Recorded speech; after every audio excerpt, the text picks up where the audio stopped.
Hi అండి. Welcome back to Soujanya's kitchens and vlogs. ఈరోజు మనం వరలక్ష్మి వ్రతం కోసం 9 రకాల ప్రసాదాలు తయారు చేసుకుందాం.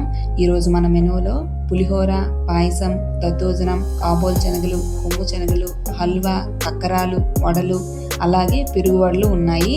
ఇవన్నీ ఒకేసారి ఎలా ప్లాన్ చేసుకోవాలో స్టెప్ బై స్టెప్ చూపిస్తాను. వీటిని నేనైతే తక్కువ టైంలో 2 బర్నర్ స్టవ్ పైన ఈజీగా చేశానండి.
నేను ఎలాగో పులిహోర, దద్దోజనం, పాయసం 3 రైస్ ఐటమ్స్ చేయాలనుకుంటున్నా కనుక వాటికి సరిపడా గ్లాసున్నర రైస్ని బాగా కడిగి వాటర్ని యాడ్ చేసి స్టవ్ పైన పెట్టుకున్నాను. అలాగే చిన్న బర్నర్ పైన నైట్ సోక్ చేసి పెట్టుకున్న కాబోల్ శనగలు, కొమ్ము శనగలు రెండింటిని బాగా వాష్ చేసుకొని రెండింటికి సపరేట్గా సాల్ట్ యాడ్ చేసి ఒకే కుక్కర్లోన పెట్టానండి. 3 విజిల్స్ వచ్చేదాకా ఉంచాను. ఇవి ఎలాగో కుక్ అవ్వడానికి టైం పడుతుంది కాబట్టి ఈ గ్యాప్లో మనం ఇంకా మిగతా వాటిని అరేంజ్ చేసుకోవచ్చు.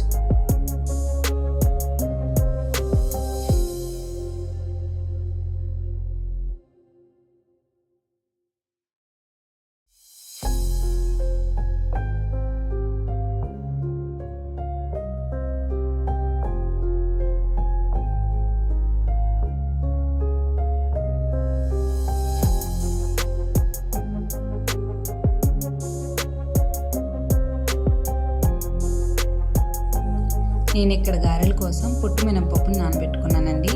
ఇది కొంచెం వాష్ చేయడానికి దగ్గర 15 మినిట్స్ టైం పడుతుంది. మీరు ఇంకా దీని ప్లేస్లో ఉరడ్డాలు తీసుకుంటే ఇంకా తొందరగా అయిపోద్ది అనమాట. ఎలాగో ఇవి కుక్ అవ్వడానికి టైం పడుతుంది కాబట్టి ఈలోపు నేను ఈ పొట్టు మినపప్పును బాగా వాష్ చేసుకొని రుబ్బు వేసుకున్నాను.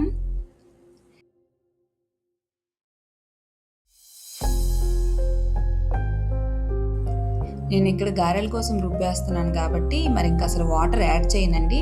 టైమర్ సెట్ చేసుకొని ఆన్ చేసుకున్నాను. ఈ గ్యాప్లో ఇంకా పోపు వేసుకోవాలి కదా. మనం ఇక్కడ దగ్గర 5 ఐటమ్స్ పోపు వేసుకోవాలి. వీటన్నిటికి కూడా ఒకేసారి ఎండుమిర్చిని, పచ్చిమిర్చిని, కరివేపాకు అన్నిటినీ కూడా రెడీ చేసి పెట్టుకున్నాను.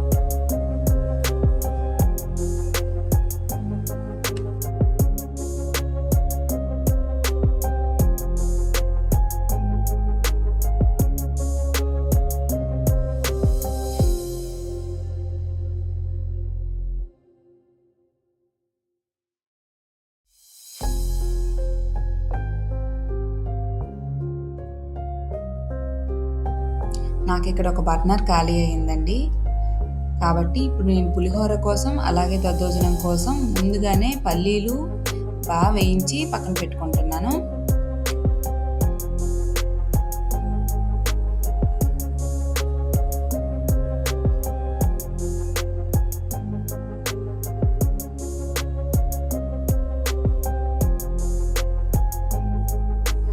ఇప్పుడు జీడిపప్పు కూడా మనకు దద్దోజనం కావాలి కదా, అది కూడా ఫ్రై చేసి పక్కన పెట్టుకున్నాను. ఇప్పుడు అదే కడాయిలో ఆయిల్, మినపప్పు, జీలకర్ర, ఆవాలు, ఎండుమిర్చి చిన్నగా కట్ చేసి పెట్టుకున్నాం కదా మనం, ఆ పచ్చిమిర్చి, కరివేపాకు వేసి ఇంగువ కూడా వేసి కాసేపు ఫ్రై చేసి దాన్ని తీసి ఒక ప్లేట్లో సపరేట్గా పెట్టుకున్నాను. దీన్ని దద్దోజనంలో యూజ్ చేస్తానండి, అందుకని నేను చిన్నగా కట్ చేసుకున్న పచ్చిమిర్చిని యూజ్ చేశాను ఇక్కడ. ఇంకా ఇక్కడ నేను 4 ప్రసాదాలకు కూడా ఒకేసారి పోపేస్తున్నాను. అందుకే కాస్త ఎక్కువ ఆయిల్, శనగపప్పు వేసి కాసేపు ఫ్రై కానిచ్చాను. ఇప్పుడు దాంట్లోనే మినప్పప్పు, ఆవాలు, జీలకర్ర, ఎండుమిర్చి, పచ్చిమిర్చి అలానే కరివేపాకు వేసి బాగా ఫ్రై చేసుకుంటున్నాను.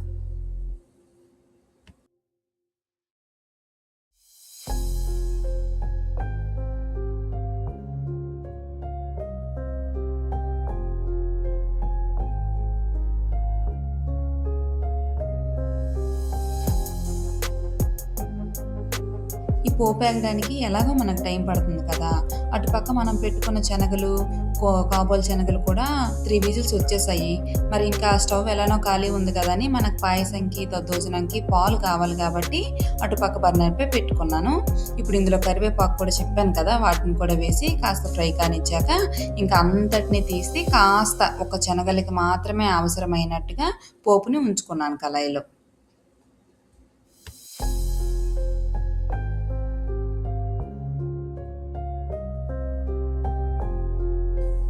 ఇప్పుడు ఇదే కళాయిలో నేను 1 బై 1 అన్నిటికీ పోపేసుకొని సైడ్‌కి పెట్టుకుంటాను. ఇప్పుడు ఇందులో మనం ముందుగా కుక్ చేసి పెట్టుకున్న కాబోలు శనగలు, కొంచెం సాల్టు, కొంచెం పసుపు వేసి ఒక 5 మినిట్స్ స్టవ్ పైన ఉంచామంటే సరిపోద్దండి. అంతకంటే ఎక్కువ టైం అవసరం లేదు.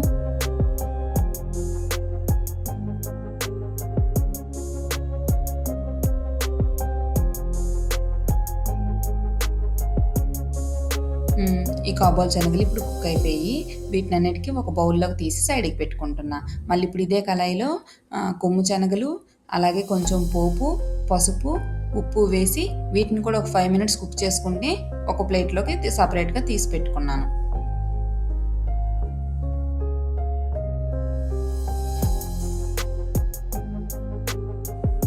ఇంకా ఇటువైపు బర్నర్ పైన పాలు కూడా మరిగిపోయాయి.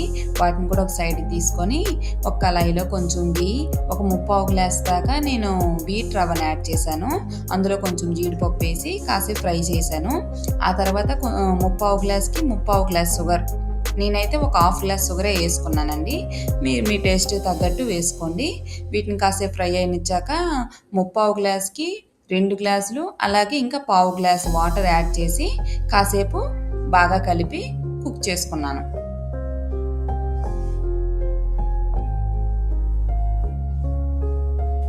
ఇప్పుడు ఈ కుక్ అయ్యేదానికి ఇంకా టైం పడుతుంది కదా! ఈ గ్యాప్‌లో రుబ్బు కూడా అయిపోయింది. దాన్ని ఒక బౌల్‌లోకి తీసుకొని కొంచెం సాల్టు, గోధుమ నూక యాడ్ చేసి బాగా కలిపాను. నేను అసలు వాటర్ యాడ్ చేయలేదు కదా! రుబ్బంతా గట్టిగా ఉండేసరికి కొంచెం వాటర్ కూడా యాడ్ చేసుకున్నాను. ఇప్పుడు గారెల రుబ్బు కూడా ఇంకా అదే పోపు కళాయిలో మరి కొంచెం ఆయిల్, పులిహోరకి ఎలాగో కొంచెం ఎక్కువ ఆయిల్ పడుతుంది. కొంచెం ఆయిలు, కొంచెం పోపు వేసుకొని పల్లీలు కూడా వేసి రైస్ మనం ఎంత కావాలంటే అంత రైస్ యాడ్ చేసుకోండి. అందులోనే కొంచెం సాల్టు, పసుపు వేసి కాసేపు బాగా కలిపాను. ఆ తర్వాత లెమన్ కూడా యాడ్ చేసి దించేసాను.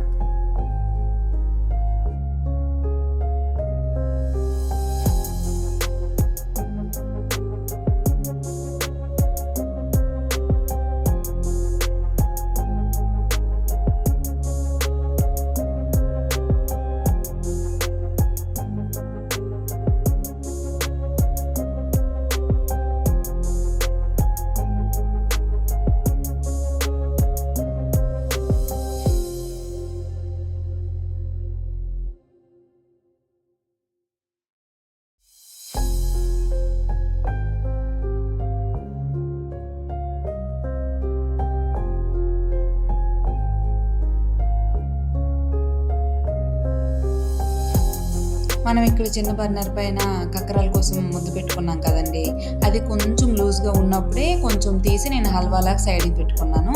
ఇది ఇంకా కొంచెం గట్టిగా అవ్వాలి కక్కరాలు చేయాలంటే. ఇదిగోండి ఇప్పుడు వీడియోలో చూపించినట్టయితే దీన్ని ఇప్పుడు ఫ్యాన్ కింద పెట్టి కాసేపు చల్లగైనాక గోరువెచ్చగా ఉన్నప్పుడే చేతికి నెయ్యి అప్లై చేసుకొని ఇప్పుడు నేను చూపిస్తున్నట్టుగా అచ్చులు వేసుకోండి.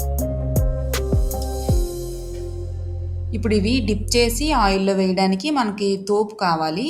దానికి గోధుమ పిండి, షుగరు, వాటర్ యాడ్ చేసి ఉండలు లేకుండా బాగా కలిపి పెట్టుకోండి.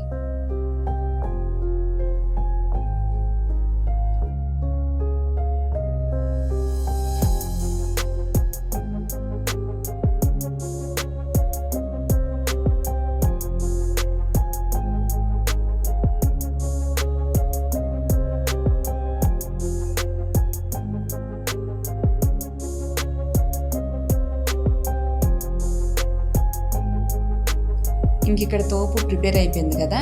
ఇప్పుడు మనకు పెరుగు వడలకి మనకు మజ్జిగ కూడా కావాలి కదా! నేను మజ్జిగను కూడా పెరుగు, కొంచెం సాల్టు, వాటర్ యాడ్ చేసి బాగా చిలుక్కున్నానండి.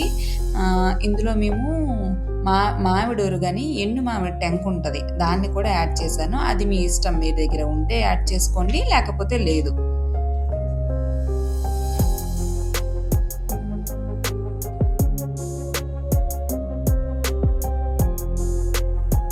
ఇప్పుడు నేను దీన్ని ఒక బాక్స్‌లోకి పెరుగు వాటర్‌కి ఎంత పోపు కావాలో పోపు, ఇందాక మనం రెడీ చేసి పెట్టుకున్న మజ్జిగ వేసి బాగా కలుపుకున్నాను. మీకు ఇంకా ఎక్కువ కావాలంటే మీరు ఇంకొంచెం మజ్జిగను కూడా యాడ్ చేసుకోవచ్చు. ఇప్పుడు మనం గారెలేయడానికి ఆయిల్ కూడా వేడెక్కిపోయింది. ఇందులో మనం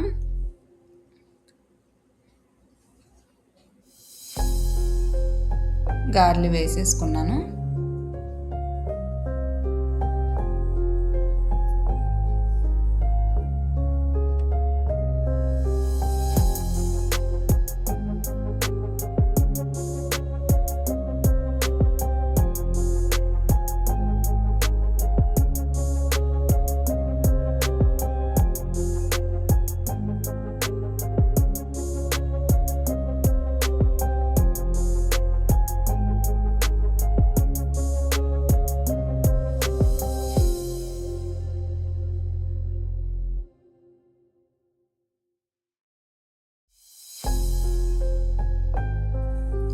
ఇప్పుడు పెరుగు వడలకి ఎలాగో గారెలు కొంచెం పెరుగులో సోక్ అవ్వాలి కాబట్టి వీటిని నేను వాటర్‌లో ఏసి ఒక 5 సెకండ్స్ ఉంచి వాటిని కాస్త ప్రెస్ చేసి ఇప్పుడు మనం రెడీ చేసి పెట్టుకున్న మజ్జిగలో యాడ్ చేసేస్తున్నాను.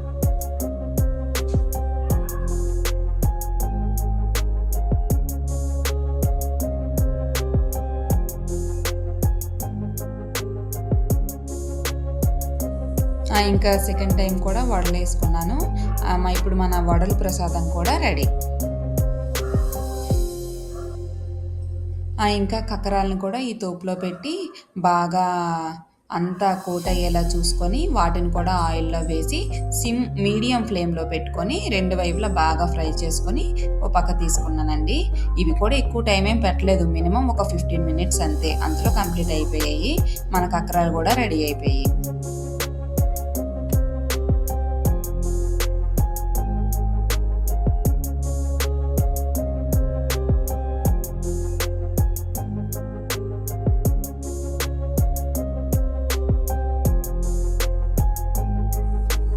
ఇప్పుడు దద్దోజనం కోసమని రైసు, అందులో కొంచెం కర్డు, కొంచెం గోరువెచ్చగుండే పాలు యాడ్ చేసుకొని ఆల్రెడీ నేను కొంచెం పోపుని తీసి సైడ్ పెట్టుకున్నానండి.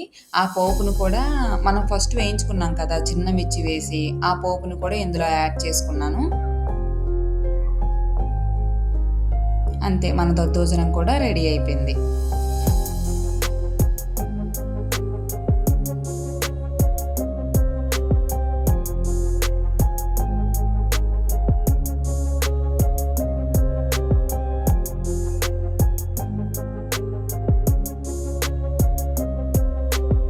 నాకు ఈ దద్దోజనంతో 8 రకాల ప్రసాదాలు రెడీ అయిపోయి ఇంకా పాయసం ఒక్కటే ఉంది. దానికోసం రైసు, పాలు కాసేపు మరిగినాక అందులో కొంచెం బెల్లం వేసి కాసేపు స్టవ్ పై పెట్టాను. అంతేనండి. నేను ప్రతి సంవత్సరం వరలక్ష్మి వ్రతానికి ఇలానే ప్లాన్ చేసి ప్రసాదాలు తొందరగా రెడీ చేసుకుంటాను. మీరైతే ఎలా ప్లాన్ చేసుకుంటారో నాకు కామెంట్ చేయండి. మీకు కనుక ఈ వీడియో నచ్చినట్టయితే నా ఛానల్ని సబ్స్క్రైబ్ చేసుకోండి. అలాగే లైక్ చేయండి. మీ ఫ్రెండ్స్ అండ్ ఫ్యామిలీకి కూడా షేర్ చేయండి. Thank you for watching. అలాగే అందరికీ ముందుగా వరలక్ష్మి వ్రత శుభాకాంక్షలు.